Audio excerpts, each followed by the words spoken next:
10월 20일 주일 이른 아침입니다. 오늘 말씀드리기 본문은 역대상 20장입니다. 본문을 다음 두 단락으로 나눌 수 있겠습니다. 첫째는 1절 이하 3절 암몬 라빠 점령, 둘째는 4절 이하 8절 블레셋에 대한 승리. 오늘 본문에서는 암몬과 블레셋에 대한 전쟁에서 다윗이 승리한 것을 기록하고 있습니다. 에스라 이런 기록의 원자료가 되는 사무엘 하에서는 암몬과의 전쟁 중에 충신 우리아가 전사하게 된 내막을 기록해 놓고 있습니다. 밧세바 사건을 길게 기록하고 있습니다. 에스라는 그 부분을 생략하고 암몬과의 전쟁에서의 승리만을 기록하고 있습니다. 아마도 새로 건설될 나라가 다윗 왕국의 전통을 이어받아 견고히 서가게 되기를 기대하기 때문일 것입니다. 사무엘 하 11장에는 바로 이 라빠 전투에서 충성스러운 장수 헷사람 우리아가 전사하게 된 경위를 비교적 소상하게 기록하고 있습니다. 12장 26절 이하의 라빠 전투에서 대성을 거둔 것으로 기록되어 있습니다만 성경을 읽는 우리 모두는 내막은 그렇지 않다는 것을 잘 알게 됩니다. 외적으로는 대성을 거두었으나 내적으로는 그렇지 않을 수도 있다는 것을 여지없이 보여주는 장면입니다. 라빠 전투에서 승리하여 전리품으로 빼앗은 암몬 왕의 왕관은 무게가 금 1달란트라 했는데 무려 34kg이나 되는 왕관을 어떻게 쓸 수 있었는지 의아해할 정도입니다. 그리고 정복한 암몬 사람들에 대한 처우도 이전 번역에서의 잔인한 내용을 현재 번역에서는 상쇄하고 있습니다. 3절 상반절을 보시면 그 가운데 백성을 끌어내어 톱과 쇠도끼와 돌스레로 일하게 하니라 이렇게 기록됐습니다.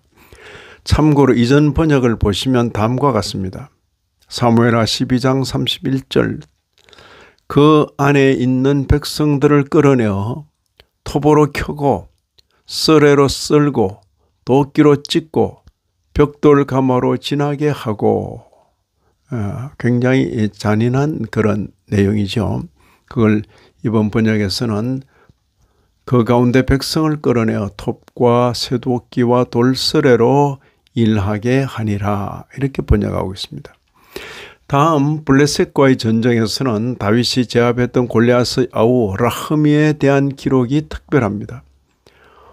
5절에 보시면 이 사람의 창자루는 배틀채 같았더라.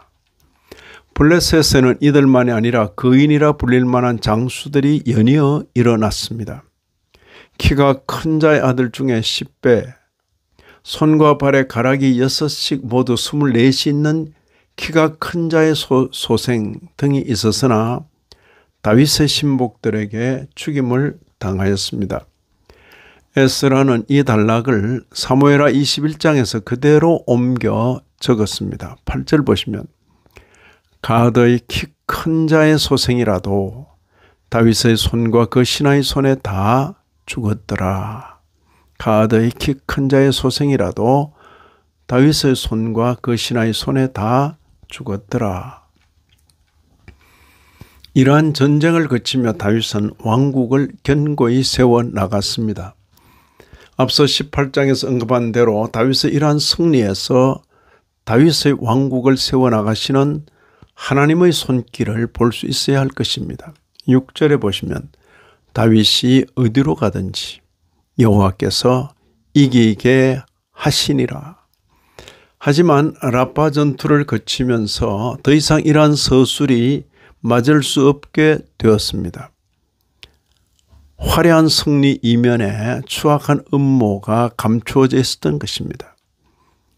여호와 동행에 실패한 다윗에게 쓰라린 패배가 찾아오기 시작합니다. 심지어는 아들에게 쫓겨 왕국을 떠나는 비참한 사태도 맞게 됩니다. 역대 상의 관심이 다른 데 있으므로 이런 내용들을 생략해 버렸습니다만 우리는 사무엘서에서 읽을 수 있는 이런 내용들을 함께 고려하게 됩니다.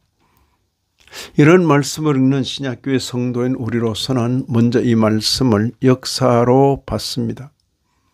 아하, 그때 하나님께서 다윗의 왕국을 이렇게 세워주셨구나.